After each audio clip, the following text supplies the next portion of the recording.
கோவை மாவட்டத்திற்கான இந்த வார வானிலை முன்னறிவிப்பை சென்னை வானிலை ஆய்வு மையம் வெளியிட்டுள்ளது. அதன்படி இன்று ஆகஸ்ட் 24 முதல் வரும் வெள்ளிக்கிழமை வரை மாவட்டத்தின் பல்வேறு பகுதிகளில் மழை பெய்யக்கூடும் என்று தெரிவிக்கப்பட்டுள்ளது. ஆகஸ்ட் 24 அன்று வானம் பகுதி மேகமூட்டத்துடன் காணப்படும் நிலையில் சில இடங்களில் லேசான மழை பெய்யக்கூடும். அதிகபட்ச வெப்பநிலை 33 டிகிரி செல்சியஸ், குறைந்தபட்சம் 23 டிகிரி செல்சியஸாக இருக்கும். ஆகஸ்ட் 25 அன்று வானம் பகுதி மேகமூட்டத்துடன் காணப்பட்டாலும் மழை குறைவாகவோ அல்லது மழை இல்லாமலோ இருக்கும் வாய்ப்பு உள்ளது.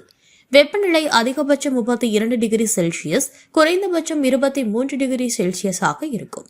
ஆகஸ்ட் 26 அன்று மலைப்பகுதிகளில் லேசான மழை பெய்யக்கூடும் என்று கூறப்பட்டுள்ளது.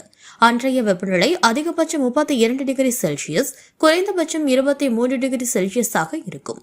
ஆகஸ்ட் 27, 28, 29 தேதிகளில் வானம் மேகமூட்டத்துடன் காணப்பட்டு மாவட்டத்தின் பல பகுதிகளில் லேசானது முதல் மிதமான மழை பெய்ய வாய்ப்புள்ளதாக வானிலை ஆய்வு மையம் தெரிவித்துள்ளது.